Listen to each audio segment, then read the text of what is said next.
Bonkin, everybody, and welcome to Take Your Time, the Persona 5 podcast where we play Persona 5 Royal in real time along with its calendar dates and apparently run in place.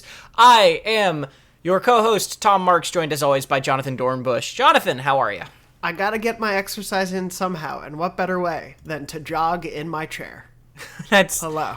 a very good point. We've got a great episode for you today. We're going to be going through the dates of June 28th through July 4th, which is all free time, but because this palace, there's some story stuff that I think is happening next week, and because this palace really encourages you to do it early, and I think I know why now, we'll get into that a little bit this week, we're going to just talk about the palace today, which we mentioned last week, and so we're going to go through the whole palace, we're going to do the boss fight, we're going to do the whole shebang, and then also get into what we've been playing or what we did this week.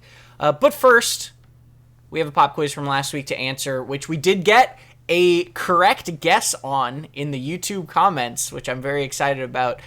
Chloe guessed, or I guess I should say, the question was, you talked to Chihaya, who is the fortune teller that you meet on Shibuya, or in Shinjuku? Yes. Yeah, Shinjuku. Yeah. And she wants to sell you this 100,000 yen holy stone to change your fortune, and has very clear instructions for maintaining it. And I asked, what are her instructions for maintaining your holy stone? Chloe guessed it correctly with, I'm going to guess, this is my favorite because she guessed it, but not because of, like, knowing the text, which is brilliant. It's, like, real-world tie-ins. It's amazing.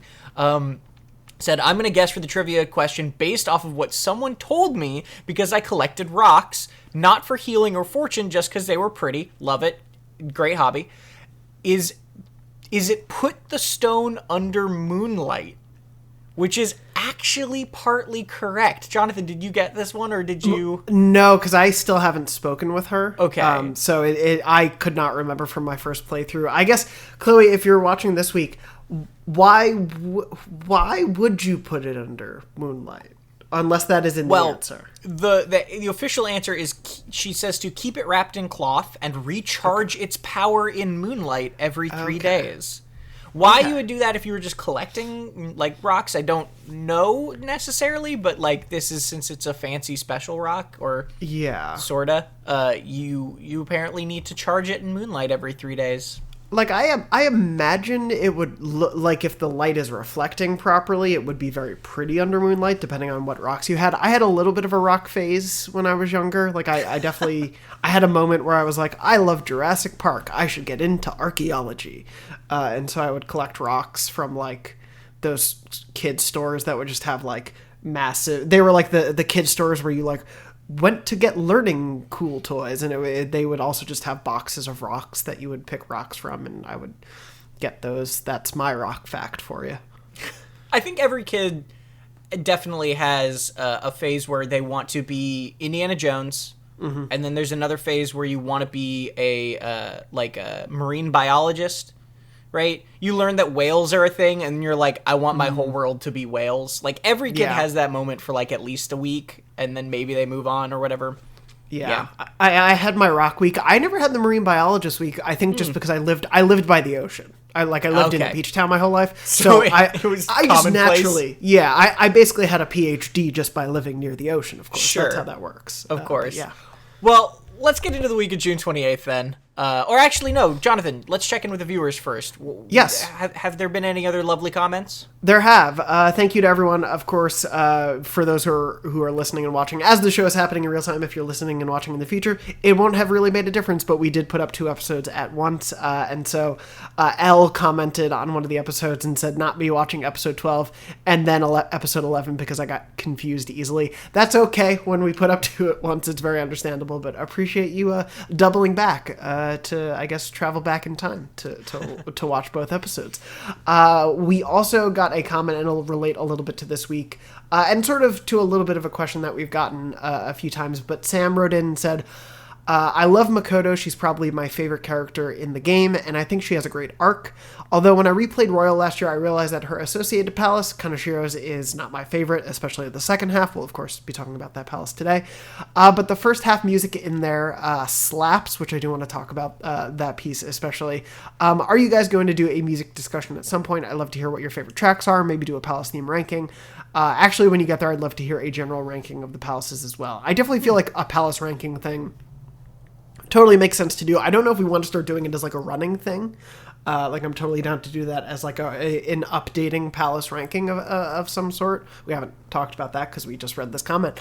But I'd be down to do that. In terms of music, I think Tom and I have both said we definitely want to dig into it a little bit more at some point. I am expecting to get the I Am 8-Bit Royal vinyl at some point this summer. I think they said it ships during the summer, so maybe when we have that to like physically look at and work with, it might be fun to do that. But yeah, I'm definitely down to, because there's like when these soundtracks went on to Spotify earlier this year, that was like such a joyous day for me. I just nonstop listened. So yeah, I'm definitely down to talk about the music at some point. Yeah, definitely. And Sam is absolutely right. The first half music rules. That was something I forgot when we got into this palace. I was like, me too. Oh yeah, this song is great. And then you get to the second half of the palace and you're like, yeah, the song's okay. Yeah, no, but that first half, I have been, because we got a little bit of it last week when you first visit the palace. Yeah. And so ever since that moment, like that, I've just been humming that to myself for the last like 2 weeks, basically. Mm-hmm. It's so good.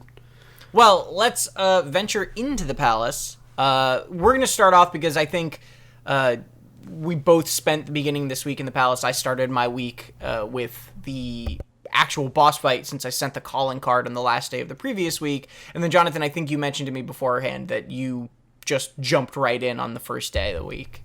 Yes, yeah. I jumped in on Tuesday to go through the palace. Yeah, great. So we're going to start with the palace discussion. But there's some stuff, obviously, some pre-palace-y things that we need to talk about in that regard. So we both had already had the conversation that we talked about last week with Morgana and An wanting to do the thing and the Jose star sort of glowing. That's kind of the predecessor to actually going to the palace, right? Once you get to the palace, Makoto needs a code name. And so that is the first sort of thing that happens, right? This is another one of those moments, I don't know about you, where I love Makoto just instantly, like, being cool with everything and being confident, right? Where people, like, Yusuke was just, like, anything someone suggested, he was just like, okay, I guess, yeah. And, like, An was, like, a little bit more unsure about it. And then Makoto is, like, every time she gets a suggestion, she's just like, no, next, go, keep going, give me another. Yeah. And it's like, okay, Makoto. Without spoiling it too much, I mean, we're going to talk in the next few minutes, but yeah, so much of this palace is just reaffirming, like, I think you can maybe get a little bit of a sense, and it's part of the character, is like, you think Makoto might just be this kind of teacher's pet, like, just yes kid who just wants to please everyone around her, and like all the adults specifically, and make sure that she's doing everything properly. But like, she is just a super confident and like knows herself person, and this palace is all about her kind of like stepping into that.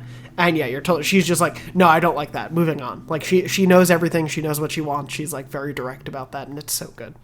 Yeah, and we got a little bit of this also in the like intro the first time you go to Kaneshiro's palace with her, but like the other thing that we get here once we get into combat is Makoto. I really like the way that Persona 5 does this. Is up until this point, Morgana has been giving you all of your battle instructions, right? Like calling out weaknesses or whatever. And as soon as Makoto sort of takes the role of like the smart person of the group, now Makoto is making those call outs in combat, right?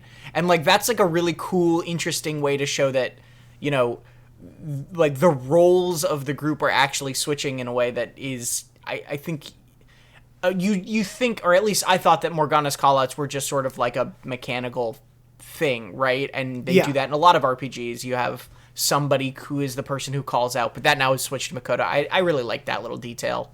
Yeah, it's a small little touch, but I think it's one of those things that the growth and the evolution of all the characters allows for in this game, and I think is something that we'll talk about in the future as, you know, the group continues to evolve, but it's a really cool little touch that as you said, I think it shows also more of Makoto's character as well, which is really important for this moment. Right. And finally, the last little your housekeeping thing we have to talk about before we get into the meat of the palace is you have kind of a tutorial fight early on to explain what that cryptic conversation between Morgana and An actually is. Jonathan, welcome to the world of Showtimes. They're so ridiculous. I love it. I can't wait to get more of them because that's clearly intimated. I think I unlocked one, I guess without spoilers. I unlocked one, but I haven't seen it yet. Right. But yeah, seeing this happen, every chance I could take, I used it because it's very powerful, but also just delightful to see the An and Morgana one go off. So this is a Royal exclusive mechanic where just pretty it has certain things that'll make it more likely to happen, like if the enemy gets weak, because it is used as or it's presented as like a finisher, right? And it's called a Showtime Attack, where if you unlock it specifically with 2 people on your party, will be doing a Showtime together, and you get this ridiculous, over-the-top, incredible animation that then does just a huge amount of damage. It's basically like a... oh god, I'm blanking on the names of it's basically an all-out attack in the middle of a combat, right? Yeah. But like it just sort of happens occasionally, as long as you have somebody who has it in your party. And a key thing here, just so you know, is you do not need both people in your party. You only need one of them. Yeah, and so it's just like the Morgana An one, right, is this ridiculous thing of Morgana professing his love to An with a bouquet of flowers, and then An pulls 2 machine guns out of it. Yeah. Yeah. And they do this huge, ridiculous spinning in the air attack and blow up the person. And yeah, Morgana like flipping to throw the bomb is always just such a delightful little animation. It's a really cute thing. It is a Royal Edition, but it is one of those things where I think it's also a great sign of... We've talked about this before, and I think it's one of the like things people who don't get into P5 tend to say about it is like, oh, well, you're playing the tutorial for the first 15 hours. It's like, I mean, technically you're learning stuff 40 hours into this game still. Like, right. There's another thing that comes up later in this palace that's new to P5 Royal, I think, unless I forget. Yeah. And we'll continue to get more stuff. And it's one of those things where it's just like, the game is just really good about pacing things out so it doesn't throw everything at you at once, because if all of this came up in Kamoshida's palace, I would probably be overwhelmed and not use half of it for the rest of the game. Right. I think by doling it out in this lengthier fashion, it makes every palace feel a bit more like there's a little bit of a mechanical reward to it. And because like, without getting too deep into it, I, similarly to Sam who wrote in, I don't love this palace. It wasn't my favorite in the first one, and it still wasn't really my favorite in this one.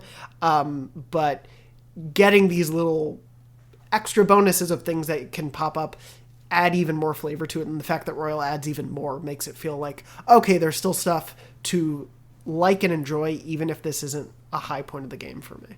Sure. Yeah, no, I get that, and I like that too. I think at this point, this free period definitely feels like where the training wheels are pretty much completely off. You have lot more people to be hanging out with. You have so much stuff to do at any given point. It feels like the game is in full swing at this point, but like you said, you're not done learning stuff, and that's even true beyond just this point. Like, there's more stuff to teach, and it's also not true. It's not a bad thing that stuff doesn't come all at once. Absolutely, and it's a true thing to learn about life as well. That's why Persona 5 is so wonderful. Anyway, getting back to fighting monsters. So let's break it down by section. You said you weren't like a crazy fan of this palace. I'm like middle of the road on it. I don't dislike it, but I also kind of am like, sure, I don't know. Mm-hmm. I like the boss. I like the royal changes to the boss too. But go ahead. I was gonna say I liked the royal changes to the boss. This was probably one of my least favorite boss fights originally because it just felt it. I think the thing about this palace for me is that it's one of the ones that feels most like a slog to get through. And partially that might be because the last one what introduced like the breaks that things had to happen in the real world, and this was just kind of like, you can just barrel through this. And as someone who doesn't want to like waste time, I'm like, I need to be in this palace for the entire thing and just get through it. And it also came because I felt a little bit underleveled both this time and I think last time. But yeah, it just feels like a very kind of, you're just pushing through and pushing through and pushing through. And I didn't like, there's nothing about it aesthetically that is like incredible to me compared to some of the other ones. And so then getting to the boss fight in the original game, where it just felt like you just need to push through, like it is just about fighting. There wasn't really a trick to it other than just don't die. And at least this time I do agree, like the royal changes I think help it a little bit there. And same with like having the will seeds in there made searching through this place that I didn't otherwise love a little bit more creative. But yeah, I think it's just more the pacing of it for me is just kind of like, it's just keep pushing and pushing and pushing, and it's not that interesting to push through for me on a like an aesthetic or a narrative level within the palace itself. And there's also, I think, to that end, and let's get into the sections of the palace, because to that end, there's not many, right? There's not many actual locations in this palace, and some of them have a decent, like, not like a crazy amount, but like there's a little bit of retreading your steps in this place. And so the first kind of area is this upstairs sort of palace lobby office-y area that doesn't really have a ton notable about it, right? Like you sort of just fight your way through to a control room, which gets you a key to get into an elevator room that will get you down to the next floor below it.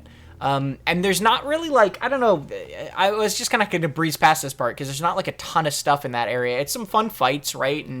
But it's just sort of, like you said, just sort of going. This is the first time you're introduced to the dog enemies, right? Too? Yes. Yeah. The dog shadows, which are not crazy different. They're basically just like can detect you a little easier. Yeah, it's more of just a twist on that thing of like you're hiding and you're walking around. Yeah, they'll more likely notice you. And I think like this first section maybe is kind of what sets the stage for me feeling that way throughout the palace, because I think it gets better as it goes along and then hits kind of a frustrating point for me at the end that we can talk about. But this sort of opening area I think is just, it feels a bit generic. It's sort of simple, right? It's before you get into the weeds of it. The next area as you go is this section with that, like, not real vault door, but like a big vault door where you have to get to a security room. So first you have to go to two different sides of the map you're in, of this underground area, to deactivate cameras, to then get to the security room that then gets you 2 keys to get the door open. And this is another one of those situations where like getting one of the keys sends you back to the first control room you go to, though mercifully it's like, do you just want to go there right away? And it's like, yes I do just want to go there right away. It's this section is, again, it's like fine. The security camera stuff is so one of those JRPG puzzles to me, where it's just like, you just sort of hold down L2 and you like don't step in the light, and that's not really like a challenge necessarily. It's the like a thing of a totally different game, but like in the Batman Arkham series, I think like one of the knocks against it is that like you spend 90% of your time in detective mode to check on things, and this is a palace where I very much am just holding down L2 anytime I'm in those areas just to be safe. I see it. And so you go through that area. That's another one where, like, pretty quick, you get through some mid-bosses. I do like the, whatever it is, the line of mid-bosses you fight, like the Suiki and those guys are, like, pretty visually interesting. They're pretty cool to fight against. They're, like, can be kind of tough.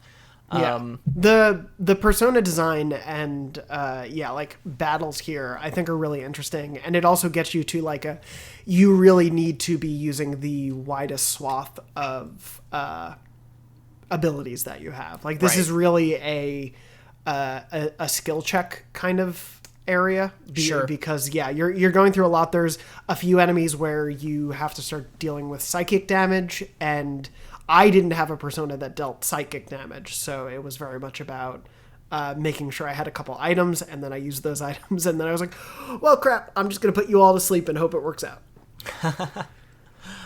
This is, I think, as you get past that vault door, you get through this area that's like, I just called it the long money room. I remember this area being way more frustrating the first time I played the base game, but it's because there's just a lot of backtracking through thin hallways full of cameras, and it's like pretty simple. But like you said, I really do like this area more in Royal, partly because of the will seed stuff. Like it gives you more areas to explore in this section. You get that kind of cool swinging shot where you swing over the money pit to the will seed. I like this area more than I used to, I think. Me too. I think the will seed additions really help here for the pacing of it as well. And as you said, like the terrible, there's no other way to call it, but like the money shot of you swinging over the money is just such a great visual element, and I think that's a thing that for me also crystallized that like a lot of this palace is not the most visually interesting or like dynamic compared to the others, right. And part of that is like just the reality of you're in a indoor bank. Like there's only so much you can do with that without it going too extraneous, and especially with it playing into Kaneshiro's belief that everyone is his personal ATM. Like it all makes sense, but yeah, I think this adds to the dynamism of it a bit that helped keep up the pacing for me as we went through. Yeah, and that's right. Like that's similar to what Madarame's was, in that the first kind of area you're in is very sort of like, it's straightforward museum-y, and then the deeper you go, it gets more kind of distorted museum. But the difference I think you're right about is that like a gold museum is just more visually interesting baseline than just like a money-covered bank. So yeah, I agree with that there. Although I do, like we said, the music is incredible, and I do really enjoy. Yeah. I enjoy the idea that you're robbing a bank. I really like that sort of thematically. Totally. Then you get this little mid-boss section. So here's the thing that I think is really telling about this palace. You fight this mid-boss, which is, for me, when I first played the game, was like a total level check. It like absolutely wrecks you if you're not careful. And then you take the elevator down to the main sort of central vault room, which Makoto very quickly and intuitively discovers is a giant combination lock in itself. This is, I think, a very telling thing about this palace. There are only 3 safe rooms, I believe, in the entire palace. Yeah. And one of them is right before that mid-boss, and then right after it is the third safe room. Right? So, like, there's only 3 safe rooms in the entire palace, and 2 of them are almost next to each other. They're essentially separated by a single fight and an elevator. Yeah. Which I think is indicative of how much you are sort of, like, going in loops, right? And I don't necessarily mind palaces reusing safe rooms, but you compare that to something like Kamoshida's palace, where you have, like, 8 safe rooms or something like that, and it's definitely a different sort of vibe of palace.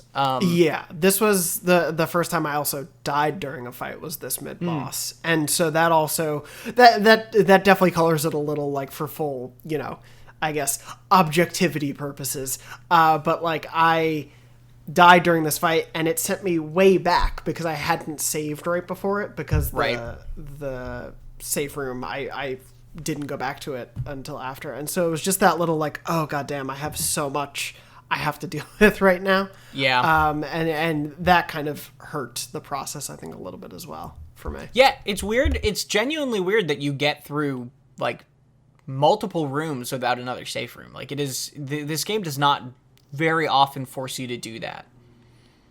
And then we get into the meat and potatoes of it, unless you wanted to talk about that before, but no, I don't think so. I was very distracted because I thought there was a fly on my desk, but it turned out to just be a piece of lint. So I was very confused for a second. But anyway, no, I think that pretty much covers it. Yeah, the big, as you were saying, Makoto sort of realizing the big, why can't I think of the word that you just said? But yeah, the final section of the game being the layout that it is. Oh, also, the vault, yeah. The vault was, I think, also really colored it from my first experience, because I had a really, like, negative opinion of it because it felt very it felt very grindy, or like to the point where it was, we're just going to keep adding layers, not because it's interesting to do, but just because it makes sense to give you more roadblocks here. Sure. So this is, I think, the section that everybody thinks of when they think of this palace, right? Yeah. When nobody remembers or talks about the office section or the other stuff beforehand. The thing that anybody remembers when you say Kaneshiro's palace is this giant combination lock, and it's getting these little code book clues to press the buttons right and then turn all of the vaults to line up to get through, which I think I've always liked this section more than most people do. I actually think it's really thematically fun and cute and clever, and I don't mind kind of going back downstairs and then back upstairs and saving at the same save point. I never really minded that stuff, and I liked it thematically enough that it didn't ever really like stand out and bother me. But I totally understand why people I understand the criticism that people think it might be like, or people think it's a slog, or that you're just sort of like grinding at it. Like I totally get that. I think for me, like having played it now as the second time compared to the first, I think if this was the bulk of the palace, granted it would then be a much shorter palace, but I think if this was the bulk of the palace, I would have appreciated it more, because I do think that the code combination puzzle is a smart one, and I think the visual design of it, the way it teaches you to go throughout it, because you do have those like money doors that you can also cheat your way through. Like, I do think there are really good ideas in this section. I think it just, for me, especially as someone who goes through this palace all in one go, if it didn't come after sort of two sections that are just kind of middle of the road for me, I think I would enjoy it more. But it is that idea of like, okay, I went through all of that, I had some really tough battles, and then it's like, okay, area, go down, area, go down. And I think it's just one of those like, haven't I proven myself enough? Can I just go to... I think if it was on its own, like, I agree with you. I do think it thematically works. I think it's visually an interesting idea. I think, like, playing into the bank idea, playing into his psyche, it's also the best look into his psyche, and I think that's also something that's missing from the earlier sections. It doesn't really tie into Kaneshiro, who ostensibly is not a character we get to know all that well, which is fine. You don't need to, like, dig deep into the psyche of what is clearly very terrible, obviously a terrible money-sucking mafia boss. Like, bad dude, I get it very quickly, but at least, like, this final section, to your point, like, I think plays into his whole thing much better than the sections before it do. Yeah, they could have cut the entire long money room, I think, and the palace probably would have been stronger for it.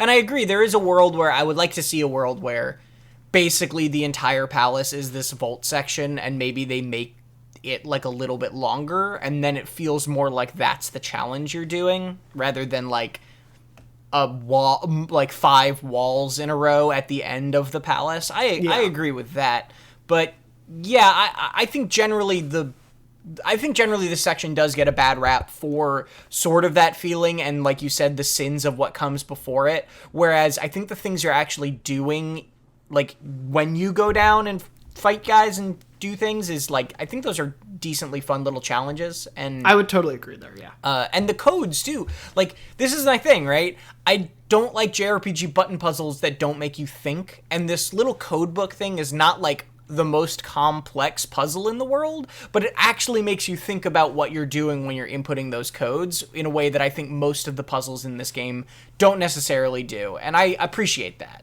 Yeah, this is the one that makes you do the most mental thought. It is like, so far, it is the only one that really, like, I wouldn't say taxing, but makes you have to go, not just, okay, what is A to B, but what is A to C? And how do you get there? And literally, in some cases, how do you get from, A to 3? And it's really good about making you think about that stuff, and I think, like, when I first played it, I was writing the notes down in my phone to make sure I didn't have to go back through the menus too much. Yeah, that is a hassle. But this time, I was like, you know what? I'm gonna remember things. And I tried. And you know what? I did. And I felt very smart about myself. So, you know what? Sometimes you just need those rewards to... Yeah. When you don't take tests and have daily teachers questioning you, unless you're playing Persona 5 Royal, it's nice to test yourself every now and then.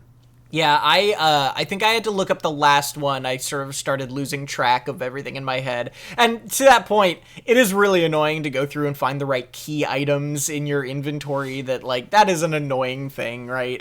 It would have been easy if it just was like, before you input the code, there should just be a menu option that's like, do you want to look at the journal pages? And you would just like click it and go through. That would be like the way to solve it, but who knows how on the back end of how this game was designed, if it would even be an easy thing to implement. So yeah. Of course, yeah. And then, so that section, divisive. I totally understand people who like it less, but that does get you into the vault itself, which is just a big ol' empty vault, and you're like, great, this'll go fine, and you leave to go send the calling card.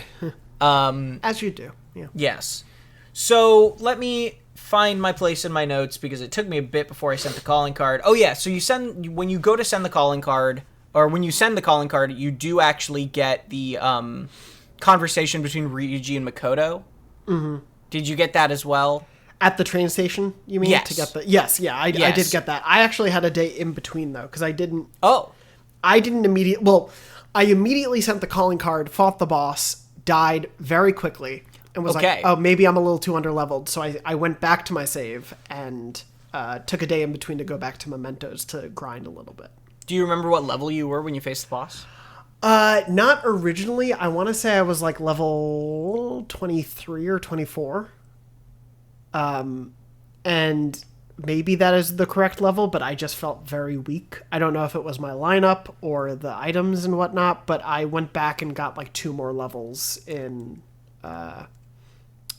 Mementos, which got me to like level, I want to say I was at level 26 or 26-ish when I fought the boss. I think that's about where I fought them too. I think I was 27 by the end of the boss. Yes, yeah, I had Joker's 27 in my current save, but yeah, I definitely fought him originally at like 24 and just got my butt kicked in like the first time he uses his rolling attack, even though I had people guarding, Joker just fell. One not exact rule of thumb, but every palace is 10 levels is like roughly what you can go off of. Okay. So the first palace you're going to get by the end of the Memento strip after the palace, you should be at about level 10. Second one, you should be at about level 20. This one, like if you do a Memento strip after Kaneshiro, you'll probably be at around 30, right? And that sort of continues. So if you're ever curious about like whereabouts you should be at the level, like the upper half of whatever kind of 10 you're in is like about what you should want for the boss generally. That's not a hard rule. It especially changes later on because there aren't 10 palaces or whatever it is. So yeah. No, it totally makes sense. That was something that I think this was the first time this happened in the original game for me too, where this was the first time I really had like a loss. Like I got through the first couple. I actually at one point I think bumped down my original playthrough to easy just because I was having such a frustrating like one-shot kills very much like later in the game where I was just like, let me just because that lets you essentially revive your characters mid fight instead of having to restart the fight. Which, if that's how you have to play, that I'm glad it's there for people. So I did that on my first run, but this I was like, I want to stick to a normal run at the very least. Let me stick through that. And so this just felt like the most sensible thing to do. So I had like 2 outstanding mementos, change of hearts that I needed to do. So I went and did those, leveled up a little bit and felt at a bit more of a comfortable place and then went back, and set my calling card on the 30th. Yeah, no, that's totally fine. Like the other thing is, I didn't struggle as much with the boss, but there were some enemies leading up to the boss. Those guys that are just like, don't have any weaknesses and will like wage war you so that you have to attack, and like you can just get caught off guard by those. And I got my butt kicked by a few of those for sure. Yeah, this is easily the most difficult.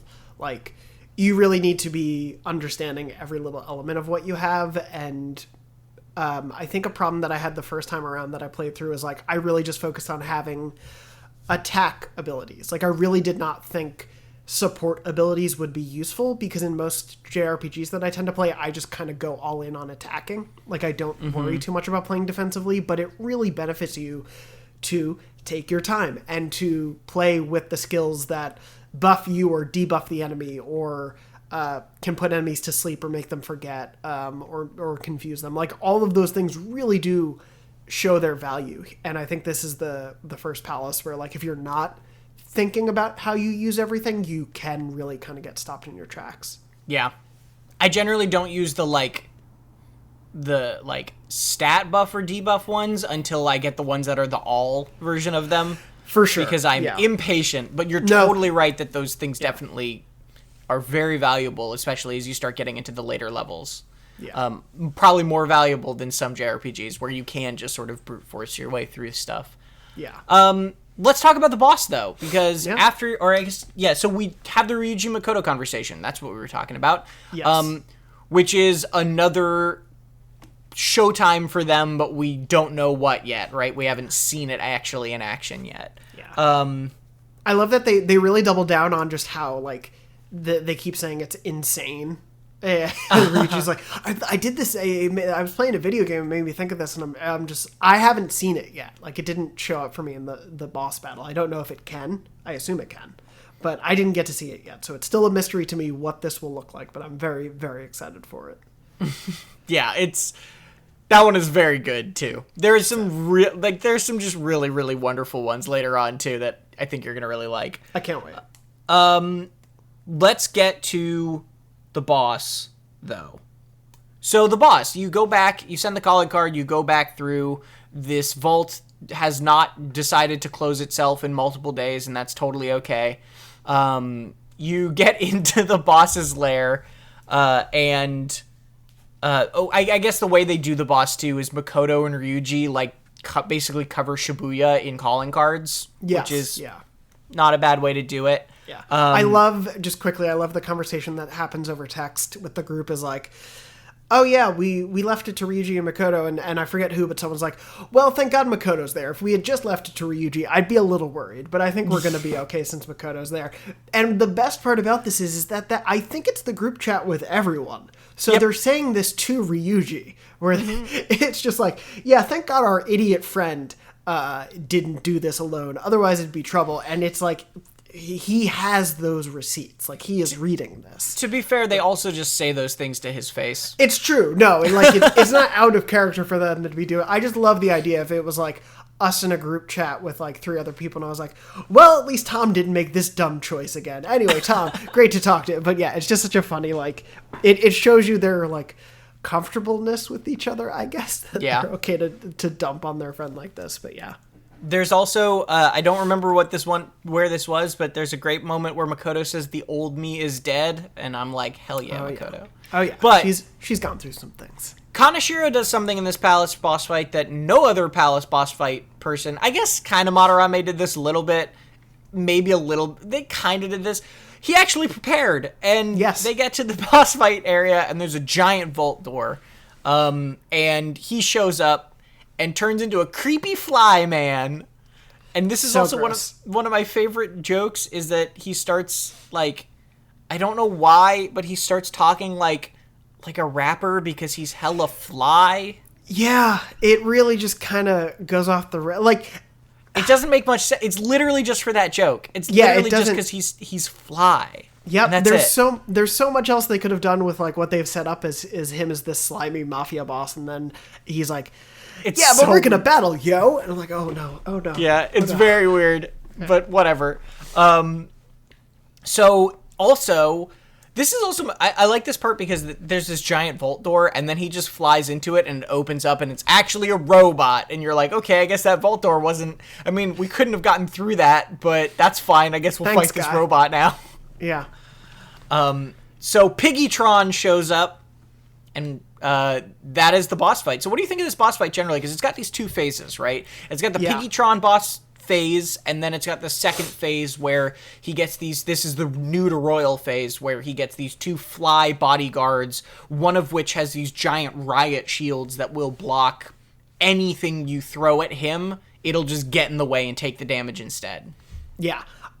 So on my end, sort of as I was hinting before, I don't like the Piggytron part of the battle. Sure. Or at least I was more okay with it this time, especially once I felt properly leveled. But when playing it in the base game, it very much felt like I am just pushing forward and pushing forward and slightly chipping away at health. Like, it didn't really feel like there was anything interesting about the fight there. I think this time, when I felt a little more evenly matched, it was slightly better, just in terms of, because I knew I was debuffing it way more since it was just one enemy. Like, it didn't matter about having single or all enemy debuffs, because I could just debuff its attack only and debuff its defense and raise out. Like, I would just focus in on whoever I knew was the strongest and raise our attack and raise our defense. And that helped the pace of that portion, but I did like the Royal Edition much more here, because it felt a little bit more strategic. It was like you couldn't just then go all in on attacking him. It was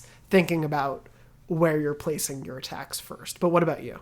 Yeah, the Pikitron fight basically just has like he's gonna roll on you, I guess we gotta defend. And then the second part of it is you get an option of throw him an item, right? I don't know if you did that. I did once, yeah. Yeah, I threw him. I was very sad because you get to choose like the value of item or whatever. And of course I'm going to go with the most expensive one because you got to go all in. And it was a bead chain and I was so sad. Yeah, I did. I forget what mine was. I think it was like a gift item maybe, or like no, it was some kind of ointment. But it was good enough to stop him. But I was like, I don't want to give this up, but I also don't want to. I like Joker was already at half health at that point. Like, it just caught me at a bad turn. So I was like, yeah, fine. Here. Yeah. So once you knock the Piggytron down, he pops out. And yeah, I totally agree. I think that the second phase of this fight is really interesting. The Piggytron, I think the problem with, I liked it thematically okay. And it's not like terrible fight. But the thing to me about it is it's so similar to like basically just Kamoshida, right? Where Kamoshida had that big volleyball attack that you had to defend for, and then you try to stop him before he does it, and then you just punch him a bunch. And like, it was very similar to what we'd seen. This fly fight is so kind of unique within it, right? Like, there's not really a fight that's exactly like it before or after, a boss fight specifically, where you have somebody like jumping in front defending, and then you can, Morgana I think gives you this tip, but you can like put the shield fly to sleep and then he won't be able to defend, is like such a really, like, that's really clever and cool. And then eventually it ends, or gets towards the end, where he like runs out of money, and so he's like, well, I can't pay these people anymore, so they just leave. Is like, I think that's a really good goof too. Like, that's a very funny, it's a very, very funny thematic joke in the middle of the fight that doesn't feel, you're already like got them way down at that point. So it's not like it feels cheap or anything, or like the fight just ends. I'll also say I did just insane amount of damage accidentally in this fight. So Joker didn't have flow. Joker had attack up, and I baton pass. He was ranked through baton pass, and I passed to him. And then also Makoto's ability triggered that increases physical damage by 40%. And then I was using, because I never used these in the first game, or the first time I played through Royal, the like DLC persona. Oh yeah. That are like incredibly powerful. I've made a rule that like, I can use those if I can craft them. I'll never just like buy them for free, but if I can craft them, then like, sure, why not? I never used them the first time I played, so I might as well try them now. And I used this guy named Izanagi Picaro that has this ability called Cross Slash, that is 2 heavy attack physical attacks to somebody. So it was a level 3 baton pass with an attack up and Makoto's 40% damage thing and that 2 heavy cross slash hit. And I hit Kaneshiro directly with it, and it did, I want to say 2/3 of his health in a single attack. Damn. It was just like the game, it was like literally the fight went from right in the thick of it to like, oh, it's over, okay. Yeah, those... And I did not expect that. Those DLC Persona can definitely do that. It's nice you have those rules. I don't, so I just have had Thanatos since the beginning, which I don't use that often. Yeah. But, like, because each of his attacks is, like, 26 or, like, 32 SP. Like, it'll take most of your SP, so it's a really, like, get-out-of-jail-free card kind of attack that I've only used Sure. rarely. I did use it here because I was like, I need this very badly to make sure Piggytron just goes down quickly. But yeah, they're very useful, and I appreciate though that you have those rules. They're super powerful. Yeah. I wouldn't like. I don't shame anyone for using No, it, not right? at Because all. they're in the game, and you might as well. But yeah, the first time I played through, I just kind of like didn't want to because I just was like, I don't know, this feels kind of weird. And then the second time now, I'm like, why not? I've beaten it already. Like, Exactly. It's just for fun. Got Do it. nothing to prove. Follow your heart. Speaking of, you defeat Kaneshiro. He falls out onto a pile of gold bars that are his treasure, giant gold bars. And sort of the important thing here is that he reveals that he's like, why are you changing hearts? You could be making so much money in palaces. To which I say, I am also doing that. Why not both? Yeah, exactly. He says that there's already a criminal out there who is using palaces for profit. And this is very alarming to the group, and you're like, maybe it's that person in the black mask that Madarame mentioned, but then the palace starts to fall apart, and you steal as many gold bars as you can and put them in Morgana as a car, and run away and drive off of the edge of the flying bank, and then go into the real world and crash in the middle of Shibuya, which is such a ridiculous, wonderful, weird thing that there's just like a group of kids and a cat falling out of the sky and appearing randomly in Shibuya. Definitely keeping a low profile at this point. You know, I think it's. Yeah. I think the thievery, you know, the being in the shadows and whatnot is maybe not their strong suit at this point still. But yeah, it's a very funny visual and a very funny idea, and it also, I think it continues to play into this idea of like, these are just some kids. They're not going to do everything perfectly. Like, I really enjoy the parts where like they get away with it, but not in like the most perfect way possible. It's a cute little just, whoops, yep, we're in the middle of a crowd, and it's very awkward because now there is a cat being crushed by this suitcase in the middle of the street. God, Morgana just dies. Yeah. Morgana's just dead, and they're all like, huh, oh man, we should get Morgana out of the street. Yeah. And then they pull Morgana out of the street, and Morgana is still just like on the ground dead next to them while they're talking. But they take this golden suitcase that was the treasure back. It is full of 3 million yen, and then they realize, I think it was 3 million? I can't remember. Yeah. 30 million? It was a lot. Yeah. And then they realize that it's all fake. So it's fake money, but they can still sell the briefcase for whatever they need to.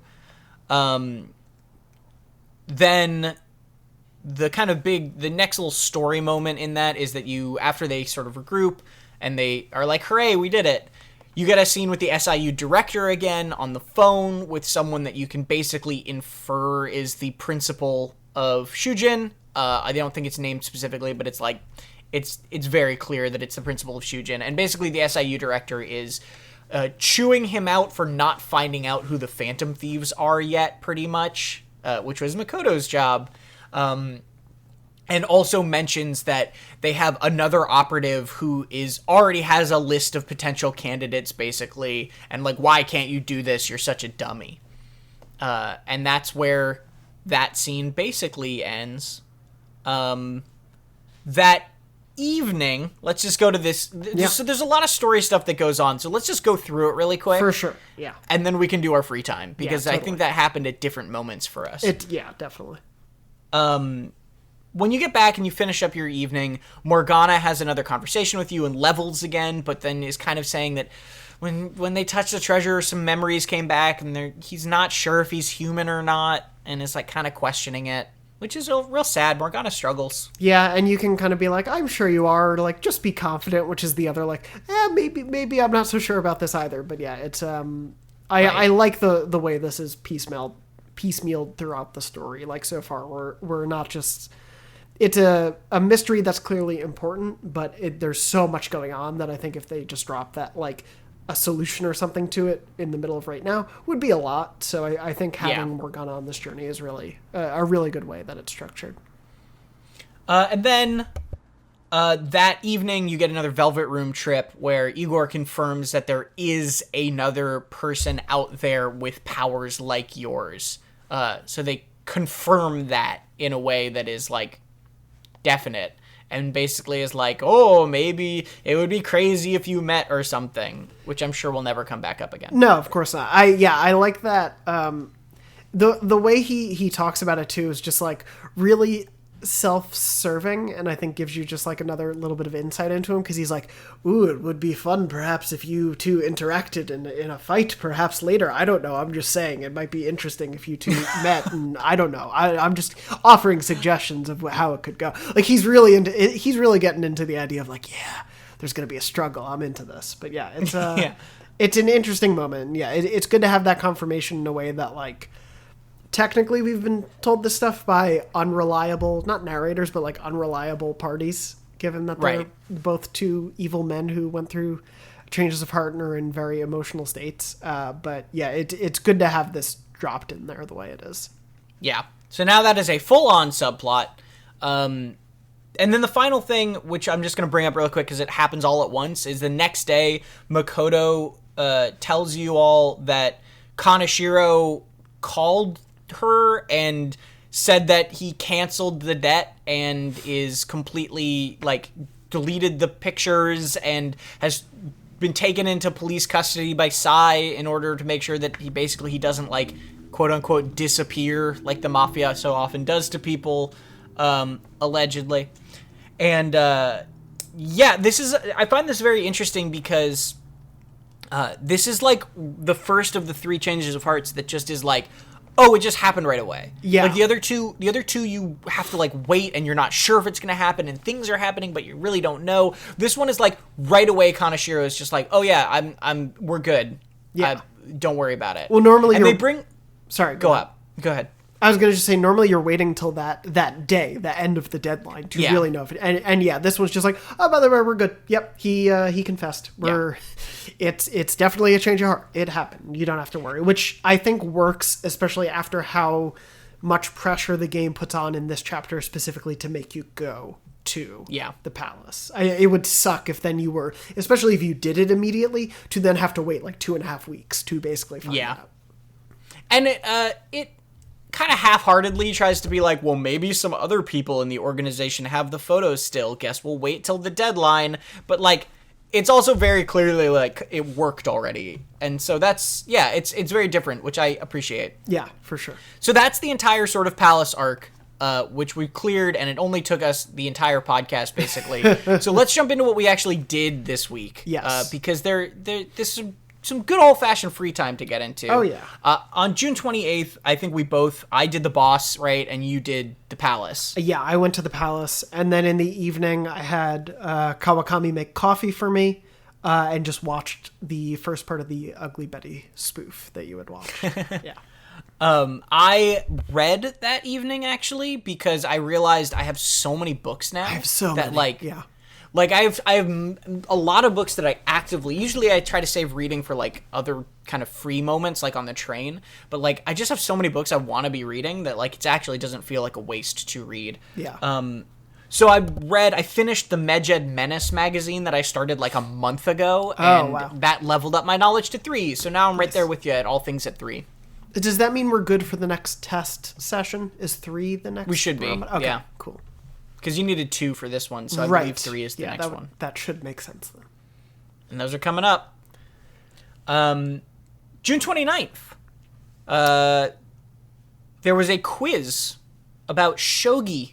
Yes. It was related to Kaneshiro because it was talking about gold and crowning, and I can't remember what it was, but it was also related to shogi and a thing that it will become clear soon. Yep.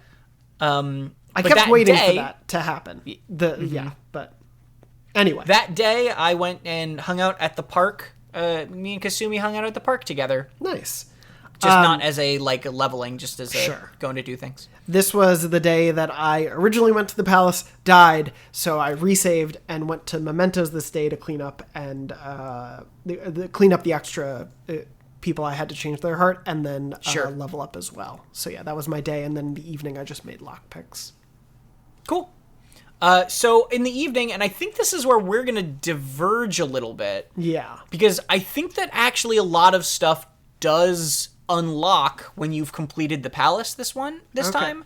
So this was actually when Hifumi was introduced to me.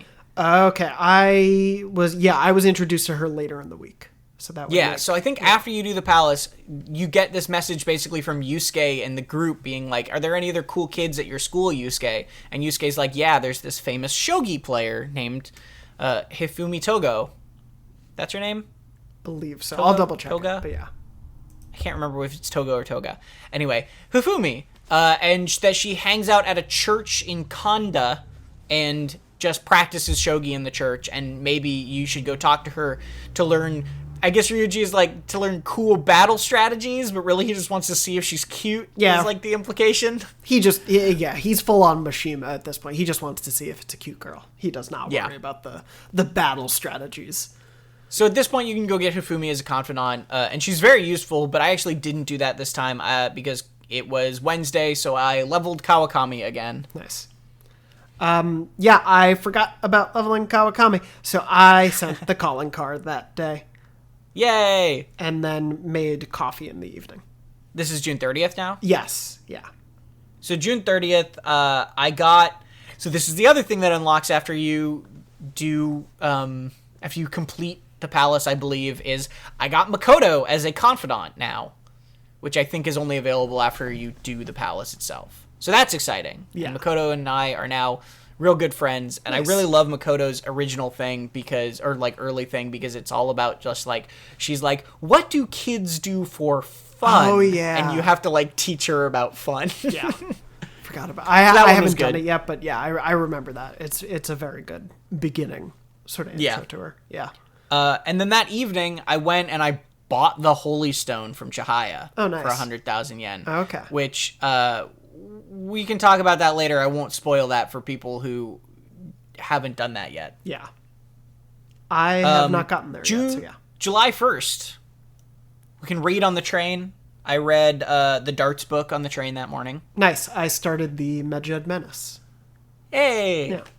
And then also because this is July 1st, it's a new month, which means that there's new books. At the Central Street bookstore, there's one about ghosts that'll get your guts up, and at the Shinjuku bookstore, that's the one that you want to actually go to, finally the video game book, the one that lets you cheat at video games, appeared there. So I was wrong about that location, or where that comes in. But that's available now.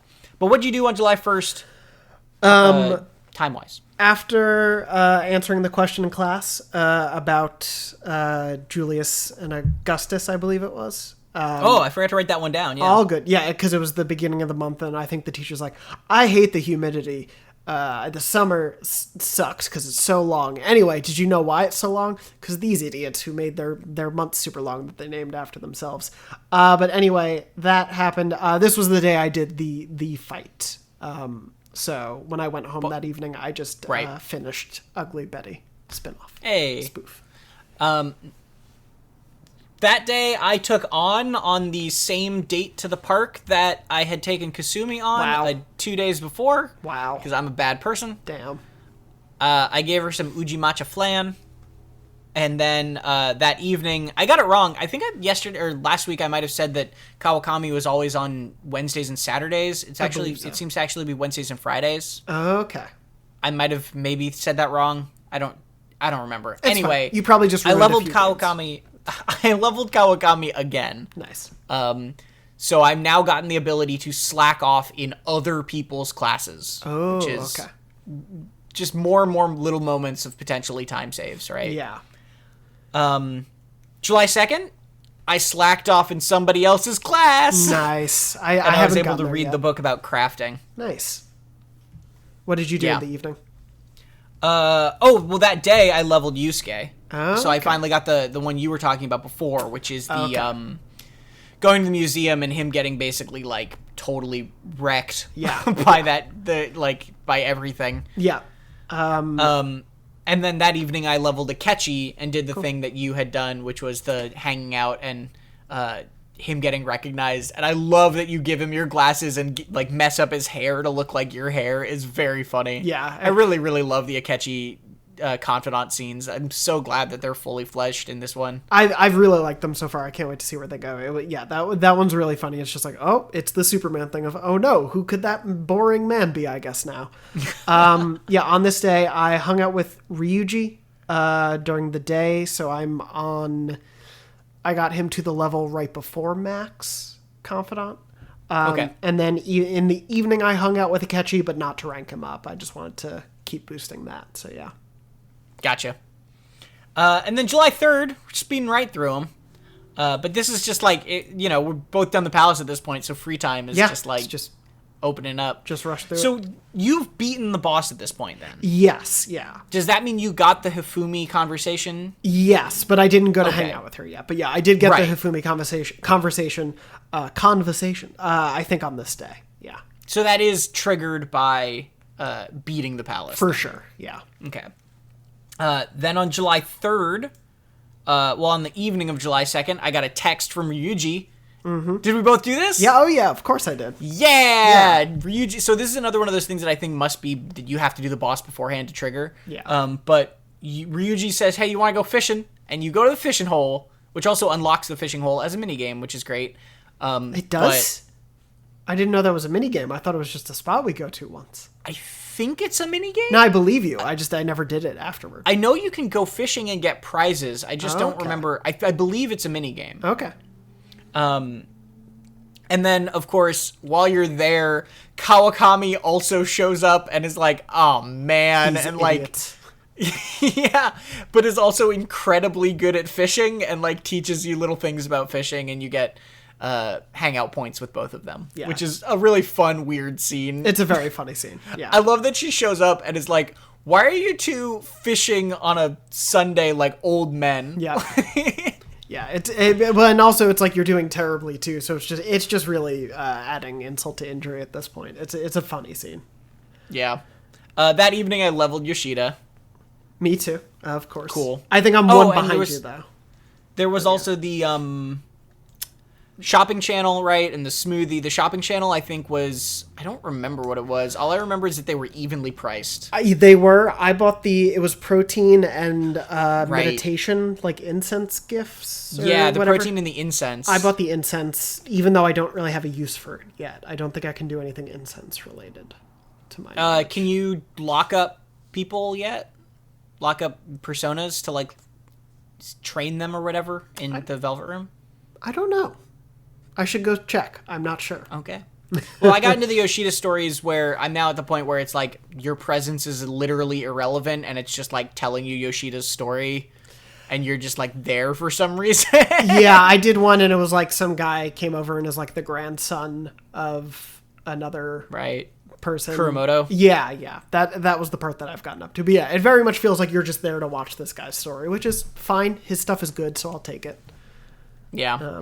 Actually, you know what's something I skipped too at the end of the palace that I totally forgot to talk about is the alarms. Yes. Yeah. So when you're leaving the palace after you finish it, I think the twins pull you into the Velvet Room and tell you about alarms, right? Where there's a Velvet Room alarm going off, and basically, everything you do in the Velvet Room while the alarm is going off is better. You'll get stronger items if you itemize personas, you'll get better stats on personas, you can inherit to fully max out their skills. It's incredibly valuable, but the more times you do the same thing over again, it might fail and screw up, and then it'll kick you out and the alarm will end. Yeah. Which is this totally new Persona Royal Edition.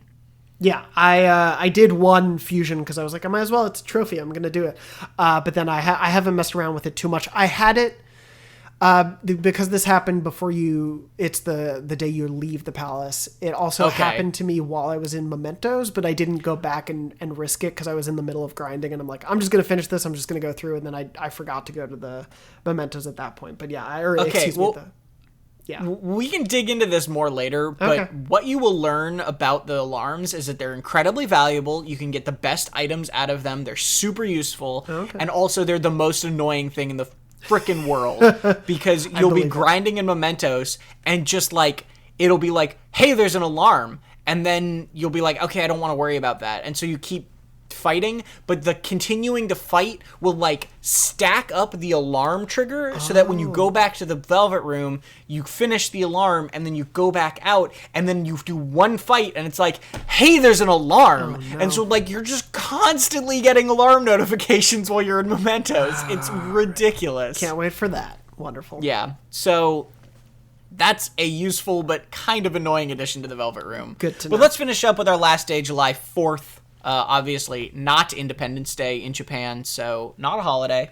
There you can read on the train, so I finished a book about charm on the train that I had started like a month ago as well. Cool. I think I was reading, what did I think I read the baseball book. Yeah. Cool. I still need to read the game book, but I haven't done that quite yet. I have to buy it. That day I took Yusuke to the museum to hang out with him. Nice. Which also gets you an item, which is exciting. Okay. I have not done that yet. Like a decoration, that is. Okay, cool. Yeah, I studied in the rain and got some knowledge just at the diner at that point.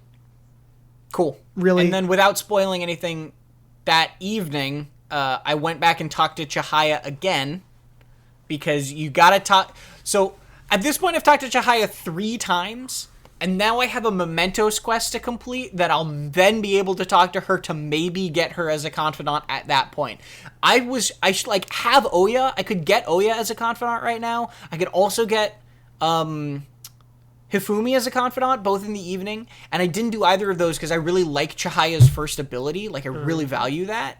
And so I was like, I'm just gonna do this real quick, and then I forgot how long it takes to get Chihaya. You have to hang out with her like 5 times before you get her as a confidant. I think this is why I didn't do this confidant until like 6 palaces in or something. Like I didn't start her in the first game until like very late in, and when I did, it was like, oh, this is just my life right now. Okay, cool. Yeah. So Yeah. I need to start that one soon. But yeah, I'm not there yet. She's valuable. She's really valuable. It's just like, man, it takes so long. which annoys you more? How many times do you have to do that for her, or Yusuke just taking so? Okay, Yusuke. fair enough. Yusuke. You can just stop now. It's Yusuke. Fair enough. Yeah, I just hung out with Mishima in the evening because I kept ignoring him and was like, let me go hang out with this sad boy. But yeah, At least it makes sense with Chihaya because like you are trying to create a relationship with a random street fortune teller that you don't know, and up through this point your relationship with her is very confrontational, so it makes sense that you're not like immediately making friends. absolutely, yeah. I don't think it thematically is wrong. It's just like, and I honestly am not even really annoyed by it like mechanically, because they shouldn't all just be super easy. No. But like I just forgot how long it took. Yeah. It takes a long time. It's a bit of a trek. Yeah. Yeah. Anyway, that's our weeks.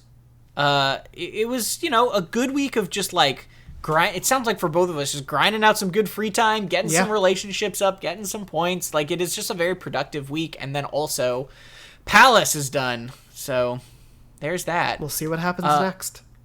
Let's wrap up though with our 2 quizzes, Persona Pseudonym and the pop quiz for the viewers at home. Jonathan, let's start with you. Yes, of course. So my Persona pseudonym for you this week is someone from Kaneshiro's Palace, of course.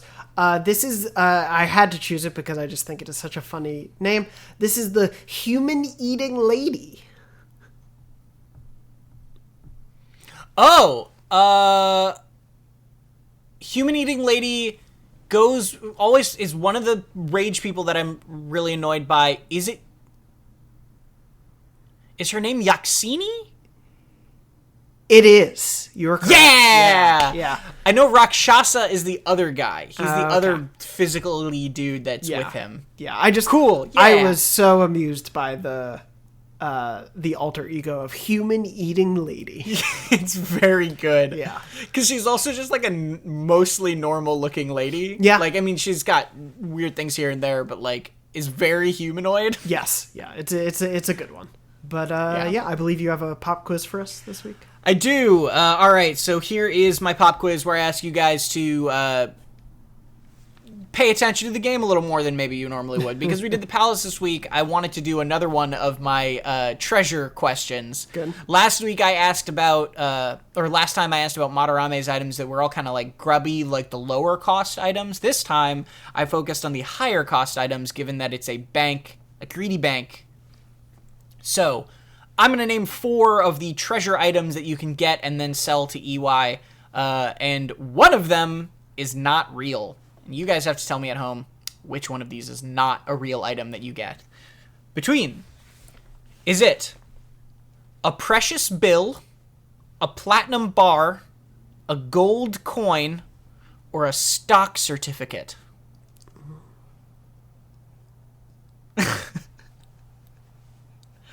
Jonathan is lost in contemplation, but we can come back to that next week. Yeah, I have my thoughts, but I don't want to lead anyone down a path. So I'll keep it. One more time: precious bill, platinum bar, gold coin, stock certificate. Okay. Let me know which one of those you don't pick up and sell to EY.